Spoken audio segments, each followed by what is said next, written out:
living somewhere like Qatar, you really realize if we're serious about climate change, we have to just work out how to build better solutions. Like, we will not fight our way out of not pulling big fossil fuel resources out of the ground. That's not going to work. And for them, the mentality was, this is our inheritance, and fair dinkum to them. Like, they've got people from all over the world coming and saying, hey, we'd like to buy your gas and oil. Like, why on earth would they not do that? So that's really what led me to wanting to work in tech, wanting to work in disruptive innovation, and what led me to working at Uber, which is what I did when I came back to New Zealand and Australia, and has led me on to the work that I do now with micromobility.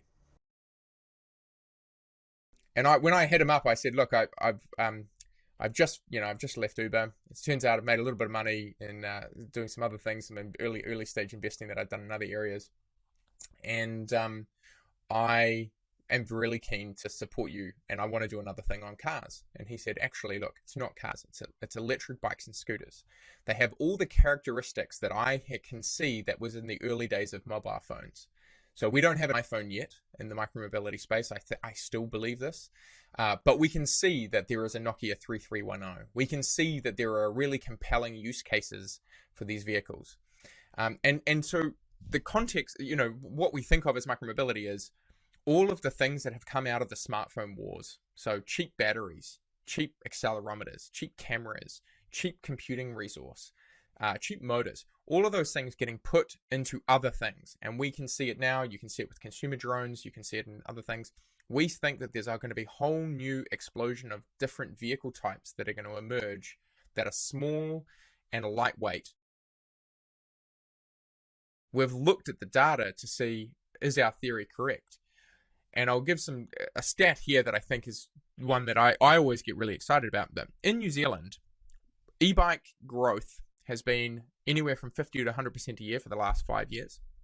We will sell more electric bikes and scooters next year in New Zealand than we will new cars. Like, all new cars, not just electric cars, all new cars. And when people buy an e-bike, they use it 3 to 4 times more than they do if they have a standard car. And like, anybody who's ridden an e-bike kind of knows why, which is that it's a very magical experience of all of a sudden I feel like I'm amplified, I feel like I'm superhuman, and I want to get out and ride this thing because it allows me to go and do a whole bunch of stuff that I traditionally wouldn't have done on a bike. And they're a sleeper hit. Nobody is paying attention to this. We can see that there's this whole new vehicle space that's going to emerge. And it's really going back to, if I go back to that disruptive innovation framework that Horace was really good at doing, we feel like these vehicles are like the smartphones compared to the cars. And you think of the cars as a laptop. Everybody wanted a computer because it was a really useful tool. And I completely agree. And I still use my laptop. I use it all the time, but I use my phone way more. And what we can see is that cities, will end up being rebuilt around micromobility as a predominant form of transport.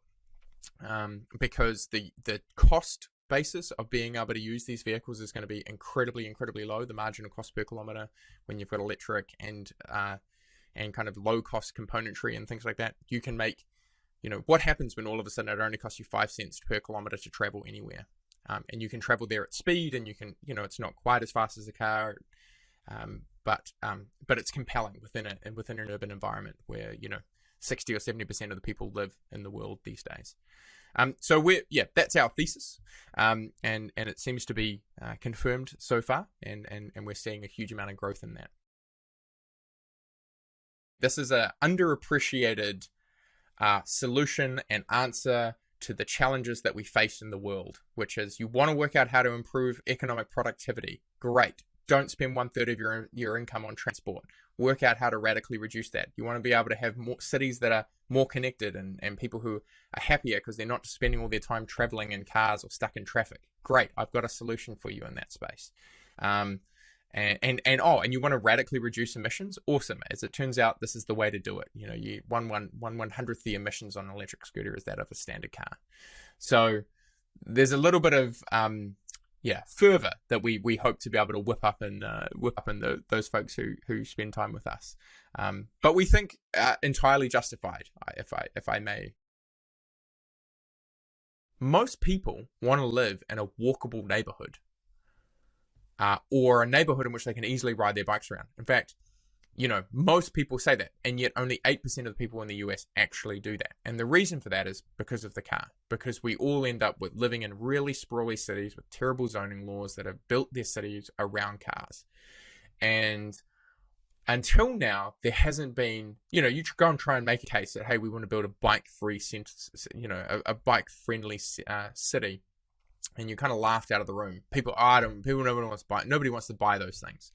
And what I think Cul-de-sac is doing and will do in the next little while is they are going to build very compelling cities or urban developments that are walkable and are micromobility first. And then I think that is going to really cause a cultural change of what people want and will demand from their city leaders.